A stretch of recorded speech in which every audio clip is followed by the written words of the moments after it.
മമ്പറം കായലോട്ട് ജീവനൊടുക്കിയ യുവതിയുടെ ആൺസുഹൃത്തിനെ SDPI ഓഫീസിൽ വച്ച് വിചാരണ ചെയ്യുന്നതിന്റെ ദൃശ്യങ്ങൾ പുറത്തുവന്നു.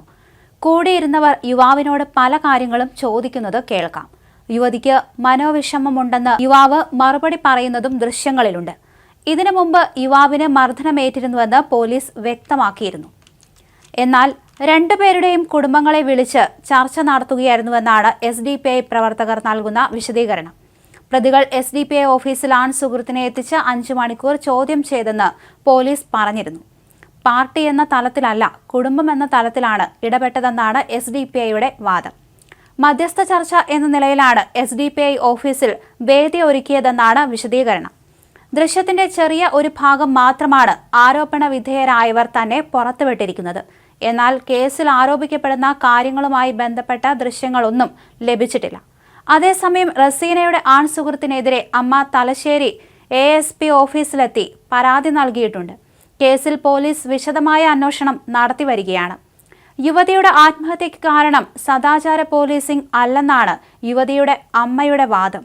മരണത്തിന് പിന്നിൽ മയിൽ സ്വദേശിയായ ആൺസുഹൃത്താണെന്നും അയാൾ റസീനയുടെ 40 പവൻ സ്വർണവും പണവും തട്ടിയെടുത്തുവെന്നും റസീനയുടെ അമ്മ ഫാത്തിമ മാധ്യമങ്ങളോട് പറഞ്ഞു. പോലീസ് അറസ്റ്റ് ചെയ്തവർ നിരപരാധികളാണ്. സദാചാര പോലീസ് നടന്നിട്ടില്ലെന്ന് അവർ പറഞ്ഞു.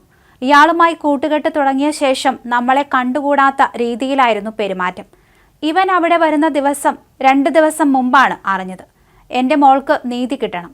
ഇഷ്ടം പോലെ സ്വർണമുണ്ടായിരുന്നു. 40 പവനോളം നൽകിയാണ് വിവാഹം കഴിപ്പിച്ചത്. ഇപ്പോൾ സ്വർണം ഒന്നുമില്ല. കുറെ പേരോട് കടവും വാങ്ങിയിട്ടുണ്ട്. മരണശേഷമാണ് ഓരോരുത്തർ വന്ന് തങ്ങളോട് കടം വാങ്ങിയതിന്റെ കണക്ക് പറയുന്നത്. അവൻ മോളെ ചൂഷണം ചെയ്തിട്ടുണ്ട് എന്നാണ് തോന്നുന്നത്. 2 തവണ കാറിൽ കയറി പോകുന്നത് ചിലർ കണ്ടിരുന്നു. ഇപ്പോൾ അറസ്റ്റിലായവർ പാവങ്ങളാണ്. എൻ്റെ ചേച്ചിയുടെ മക്കളാണ്. അവർ നല്ലതിനു വേണ്ടിയാണ് ചെയ്തത്. അവർ കാറിൽ നിന്ന് ഇറക്കി സ്കൂട്ടറിൽ വീട്ടിൽ കൊണ്ടുവിടുകയാണ് ചെയ്തത്. വേറെ ഒന്നും അവർ ചെയ്തിട്ടില്ല, മാതാവ് പറഞ്ഞു. കഴിഞ്ഞ ചൊവ്വാഴ്ചയാണ് റസീനയെ മരിച്ച നിലയിൽ കണ്ടെത്തിയത്. സദാചാര ആക്രമണമെന്നാരോപിച്ച് 3 പേരെ പോലീസ് അറസ്റ്റ് ചെയ്തിരുന്നു. പോലീസ് അറസ്റ്റ് ചെയ്തവരെല്ലാം യുവതിയുടെ ബന്ധുക്കളാണ്. സദാചാര ആക്രമണം തന്നെയെന്നും തെളിവുണ്ടെന്നും പോലീസ് വ്യക്തമാക്കി. പറമ്പായി സ്വദേശികളായ VC Mubasheer, KA Faisal, VK Rafnas എന്നിവരെയാണ് പോലീസ് അറസ്റ്റ് ചെയ്തത്.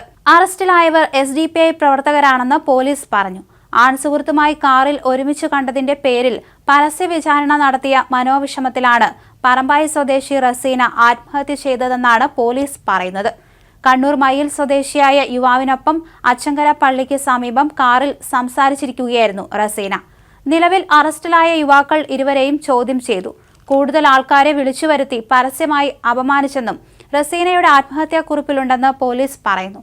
തുടർന്ന് യുവാവിനെ സമീപത്തെ മൈതാനത്തെത്തിച്ച് ക്രൂരമായി മർദ്ദിച്ചെന്നും മൊബൈൽ ഫോണും ടാബും പ്രതികൾ കൈക്കലാക്കിയെന്നും പരാതിയുണ്ട്. പിന്നാലെയാണ് റസീനയെ മരിച്ച നിലയിൽ കണ്ടെത്തിയത്.